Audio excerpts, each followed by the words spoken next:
لیکن لیٹ کر مراقبہ کرنے میں خامی یہ ہے کہ ذہن پر نیند کا غلبہ ہو جاتا ہے اور مراقبے کا مقصد پورا نہیں ہوتا۔ جگہ اور اوقات۔ ماحول جس قدر پرسکون اور فرحت بخش ہوتا ہے، اسی مناسبت سے مراقبے میں انہماک اور یکسوئی بھی زیادہ ہوتی ہے۔ مراقبہ ایسی جگہ کرنا چاہیے جہاں نہ زیادہ گرمی ہو اور نہ اتنی ٹھنڈک کہ سردی محسوس ہونے لگے۔ گرد و پیش میں چیزیں جتنی کم ہوں گی اسی قدر ذہن ہلکا رہے گا۔ جگہ ہوادار اور گھٹن سے پاک ہونی چاہیے۔ مراقبہ کرتے وقت زیادہ سے زیادہ اندھیرے کا اہتمام ہونا چاہیے، بتیاں بجھا دینی چاہیے، اور اگر کسی کھڑکی سے روشنی آ کر چہرے پر پڑ رہی ہو تو اسے پردے سے ڈھک دیں۔ لیکن یہ خیال رکھنا ضروری ہے کہ کمرے میں آکسیجن کی کمی نہ ہو۔ مراقبے کے وقت لباس ایسا ہونا چاہیے جس سے جسم بے آرام نہ ہو۔ مراقبے کے لیے 4 اوقات بہتر ہیں: صبح سورج نکلنے سے پہلے، دن کے وسط میں زوال کے بعد، عصر کے بعد اور نصف رات کے بعد۔ ان اوقات میں نیچر کے اوپر سکوت طاری ہو جاتا ہے اور انسانی حواس میں بھی ٹھہراؤ کی کیفیت پیدا ہو جاتی ہے۔ اس لیے ان اوقات میں مراقبہ کرنے کے فوائد زیادہ ہیں۔ ان سب اوقات کی اپنی جگہ کچھ خصوصیات ہیں، لیکن وہ اوقات بہتر ہیں جو غروب آفتاب سے لے کر طلوع آفتاب کے درمیان ہیں۔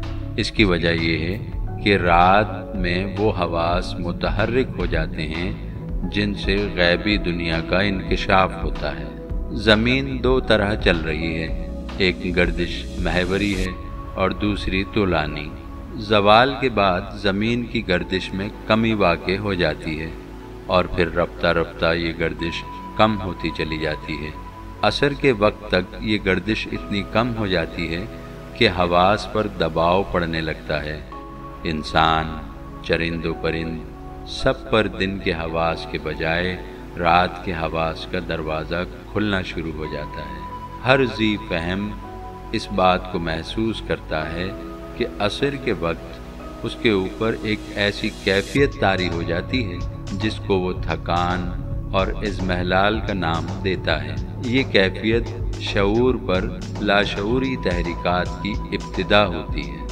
نصف رات کے بعد لاشعوری حواس کا غلبہ زیادہ ہوتا ہے اور اسی لحاظ سے مراقبے کے لیے یہ بہترین وقت ہے۔ جو لوگ اس وقت مراقبہ نہ کر سکیں انہیں صبح سورج نکلنے سے پہلے مراقبہ کرنا چاہیے۔ لاشعوری حواس صبح سورج نکلنے سے پہلے تک غالب رہتے ہیں۔ سورج نکلنے سے پہلے مراقبہ کرنے کا بڑا فائدہ یہ ہے کہ رات کی نیند دن بھر کی تھکن کے اثرات اور دماغی اضمحلال دور کر دیتی ہے اور مراقبے کے وقت یکسوئی حاصل ہو جاتی ہے۔ مراقبہ کتنی دیر کرنا چاہیے؟ یہ آدمی کی اپنی ذہنی کیفیت اور دماغی یکسوئی پر منحصر ہے۔ مراقبے کا وقت 10-15 منٹ سے لے کر کئی گھنٹے تک ہو سکتا ہے۔ ایسا بھی ہوتا ہے کہ مراقبے کے دوران وقت گزرنے کا احساس نہیں ہوتا۔ جب آنکھیں کھلتی ہیں تو معلوم ہوتا ہے کہ مقررہ حد سے زیادہ وقت گزر گیا ہے۔ کبھی آدمی کی آنکھیں مقررہ وقت سے پہلے کھل جاتی ہیں اور طبیعت میں مراقبے کا رجحان نہیں رہتا، لیکن مراقبے کا اوسط دورانیہ 20 منٹ سے لے کر 45 منٹ ہے۔ مراقبے کے لیے جو وقت بھی مقرر ہو اس کو پوری طرح استعمال کیا جائے۔ نہایت سکون اور اطمینان سے مراقبہ شروع کیجیے۔ خود کو ہر طرح ذہنی یکسوئی کے لیے تیار کر لیں۔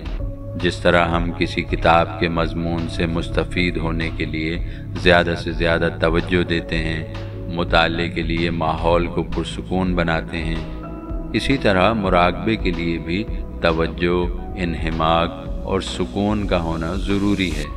مراقبے کی نشست میں بیٹھ کر پہلے ذہن کو بالکل آزاد چھوڑ دیں اور زیادہ سے زیادہ پرسکون ہو جائیں۔ اس کے لیے الفاظ کے ذریعے بھی ترغیب دی جا سکتی ہے، مثلاً ہر طرف سکون اور ٹھہراؤ ہے، ہر طرف سکون اور ٹھہراؤ ہے، میرے اندر بھی یکسوئی اور ٹھہراؤ داخل ہو رہا ہے۔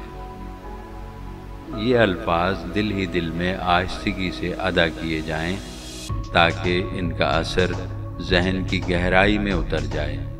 جب جسم، ذہن اور سانس میں توازن پیدا ہو جائے تو مراقبہ شروع کیا جائے۔